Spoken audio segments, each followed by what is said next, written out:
Hello and welcome to बवाल banking classes. आज हम फाइनेंशियल अवेयरनेस करेंगे अगस्त 2024 का पांचवा part.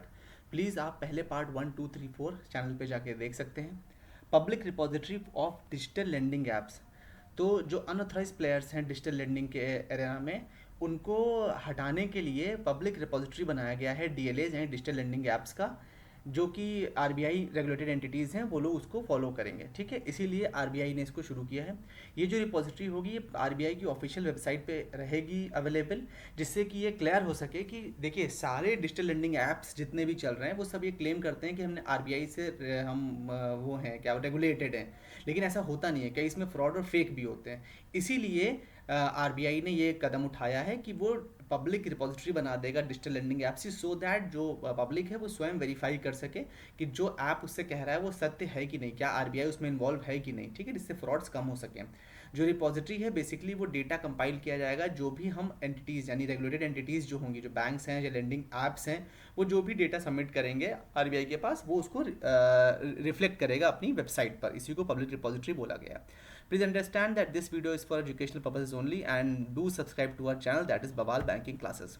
National Urban Cooperative Finance and Development Cooperation। जो अर्बन कोऑपरेटिव बैंक्स हैं उनमें क्या होता है कि उनको बड़ा चैलेंज फेस करना पड़ता है स्टेबिलिटी संबंधित। तो एक एक्सपर्ट कमेटी ने रेकमेंड किया था कि एक अपेक्स बॉडी एंटिटी बनाने के लिए NUCFDC यानी national urban cooperative finance and development cooperation बनाने के लिए। तो कमेटी के रिकमेंडेशन के हिसाब से NUCFDC एक नॉन बैंकिंग फाइनेंशियल कंपनी बनाई गई, जो कि इसका अर्बन कोऑपरेटिव बैंक्स को डिजिटलाइज करेगी और साथ ही साथ इसकी कार्यकुशलता में भी बढ़ावा देगी, इसलिए किया गया। जो NUCFDC है मतलब national urban cooperative finance and development cooperation, ये ओवरऑल इसका कैपेसिटी बिल्डिंग, आईटी सपोर्ट और फाइनेंशियल सर्विसेज को बेहतर करने के लिए काम करेगी। इसका रेगुलेटरी अप्रूवल, इसको एसआरओ स्टेटस दे दिया गया है। कब दिया गया है? 8 फरवरी 2024 को। पेडअप कैपिटल कितना? 117.95 करोड़, मतलब लगभग 118 करोड़। जो NUCFDC है ये एक एसआरओ की तरह काम करेगी और इसको 7 फरवरी 2025 तक, मतलब एक साल के भीतर भीतर अपनी पेडअप कैपिटल को 300 करोड़ करना है, ये इसके लिए कहा गया है। मिनिस्ट्री ऑफ कोऑपरेशन ने इससे संबंधित क्या क्या स्टेप्स लिए हैं वो बताए गए हैं। इनको नई ब्रांचेस खोलने की परमिशन है। बोर्ड्स को ये पावर दे दी गई है, पॉलिसी फॉर्मुलेट कर सकते हैं। स्ट्रीमलाइन कम्युनिकेशन करवाना है। टाइमलाइंस इनकी बढ़ा दी गई हैं कंसीडरिंग PSL टारगेट, जो प्रायोरिटी सेक्टर लैंडिंग के उसके टारगेट्स को लेकर डेडलाइंस बढ़ा दी गई, टाइमलाइंस। इनको जो अप्रूव टाइमलाइंस है उसमें की पोजिशन में बता दिया गया है। डोर स्टेप बैंकिंग अलाउ कर दी गई है। हाउसिंग लोन लिमिट्स में इनकी लिमिट डबल कर दी गई है। और जो नॉर्म्स जो है वो नोटिफाई करी जा रही टाइम टू टाइम। आरबीआई के एमपीसी में जून 2024 के हिसाब से कौन से 6 मेंबर्स, उनके नाम देख लीजिए, इसका स्क्रीनशॉट ले, that's very important. Shaktikanta Das ji जो कि गवर्नर है आरबीआई के, वो एक्स ऑफिशियो चेयरपर्सन हैं।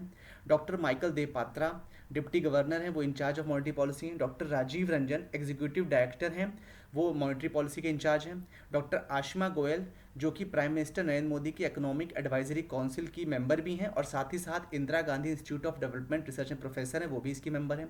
डॉक्टर शशिकांत भिड़े जो कि national council for applied economic research में सीनियर एडवाइजर हैं और स्पेशलाइज किसमें? एग्रीकल्चर, पॉवर्टी एनालिसिस और मैक्रो इकोनॉमिक्स, वो भी इसके मेंबर हैं। और प्रोफेसर जयंत आर वर्मा ये भी इसके मेंबर हैं। साथ ही साथ आरबीआई की जो मॉनेटरी पॉलिसी कमेटी है उसकी क्या एलिजिबिलिटी है उसके मेंबरशिप के लिए, वो कहा गया है।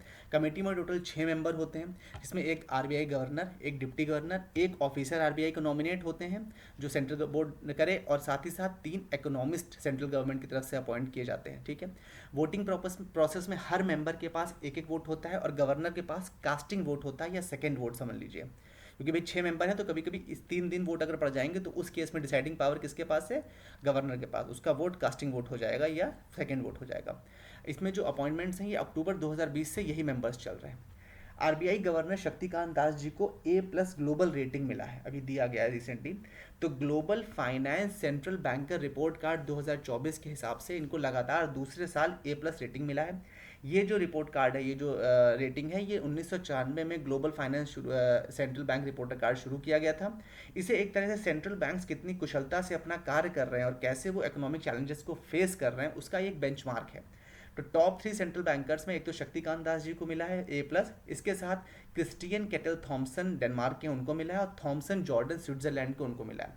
तो डेनमार्क, स्विट्जरलैंड और इंडिया, शक्तिकांत दास जी, क्रिस्टियन कैटल थॉमसन और थॉमसन जॉर्डन, इन तीन लोगों को मिला है। ठीक है, देखिए 2 थॉमसन हो गए, जॉर्डन कैटल याद कर लीजिए और शक्तिकांत दास, इतना याद कर लीजिए। ये जो इसमें टोटल वैसे 100 नेशंस के पैरामीटर्स देखे जाते हैं बेंचमार्क में। रेटिंग इनकी A+ से लेकर F तक चलती है। A+ सबसे अच्छी और F सबसे बुरी है, ये ध्यान रखें। अभी रिसेंट जो बजट आया है उसमें फाइनेंस बिल में आया है कि लॉन्ग टर्म कैपिटल गेन्स में कुछ चेंज किए गए हैं। पहले 12.5% होता था, सॉरी पहले 20% होता था, पहले 15 होता था, फिर 20 हो गया था। आज की डेट में क्या है कि अगर विदाउट इंडेक्सेशन किया जाएगा तो 12.5% और विद इंडेक्सेशन किया जाएगा तो 20%। ये उन प्रॉपर्टीज़ के लिए है जो 23 जुलाई 2024 से पहले खरीदी गई हैं, अक्वायर करी गई हैं। ठीक है, इंडेक्सेशन विद और विदाउट का क्या मतलब होता है?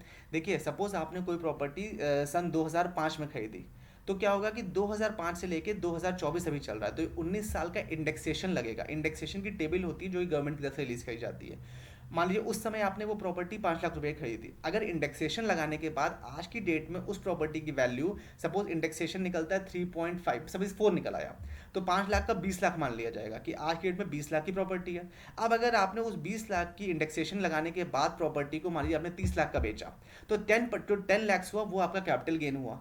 इस कैपिटल गेन 10 लैक्स पे आपको 20% का टैक्स देना है, मतलब 2 लाख रुपए आपको गवर्नमेंट को देने। ये हुआ विद इंडेक्सेशन। विदाउट इंडेक्सेशन में क्या किया गया है कि मान लीजिए आपने सन 2005 में 5 लाख की प्रॉपर्टी खरीदी थी, उसको आज 2024 में भी वो 5 लाख मानेंगे। अब आपने मान लीजिए उसको 30 लाख नहीं, मान लीजिए 25 लाख का बेचा, तो आपका प्रॉफिट हुआ 20 लाख। तो अब आपको उस 20 लाख पे 12.5% यानी करीब 2.5 लाख रुपए देना है। आया मतलब समझ में?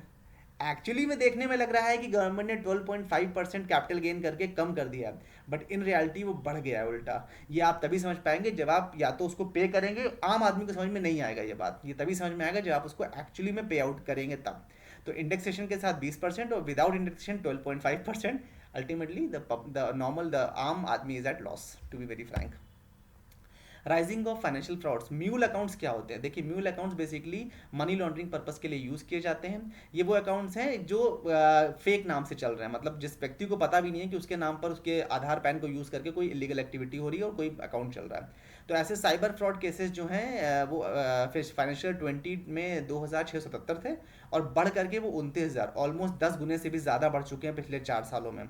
जो फ्रॉड्स हैं उनमें रिकवरी तो हालांकि बढ़ी है, लेकिन सिर्फ 9.5% इंक्रीमेंट हुआ है रिकवरी में, तो कोई बहुत ज़्यादा नहीं है। सेबी ने पार्टिसिपेटरी नोट्स पर कुछ नए रूल्स दिए हैं। उन्होंने बैन प्रपोज किया है पार्टिसिपेटरी नोट्स और ऑफशोर डेरिवेटिव इंस्ट्रूमेंट्स यानी ओडीआईज के ऊपर। जो नई रिक्वायरमेंट्स उसके हिसाब से पी नोट्स यानी प्रोमिसरी नोट्स और फॉरेन पोर्टफोलियो इन्वेस्टर्स को ये कहा गया है कि उन्हें अपने दोनों पोर्टफोलियोज सेग्रीगेट यानी अलग अलग रखने पड़ेंगे, और ये डिटेल इन्फॉर्मेशन उन्हें अल्टीमेटली कौन इससे बेनिफिट हो रहा है ये उन्हें डिस्क्लोज करना पड़ेगा। तो जो न्यू रूल लाया गया है ये डिस्क्लोजर वाला और उसका डेरिवेटिव इंस्ट्रूमेंट हटाने वाला, वो बेसिकली इसलिए किया गया है जिससे कि डेरिवेटिव मार्केट्स में जो लूप होल्स हैं, जो लेवरेज मिल रही है एक्सेसिव, उसको कंट्रोल किया जा सके। With this we have come to an end. Thank you so much for watching. Do like and share and watch part 6 of for financial awareness August 2024। Thank you so much for your valuable time.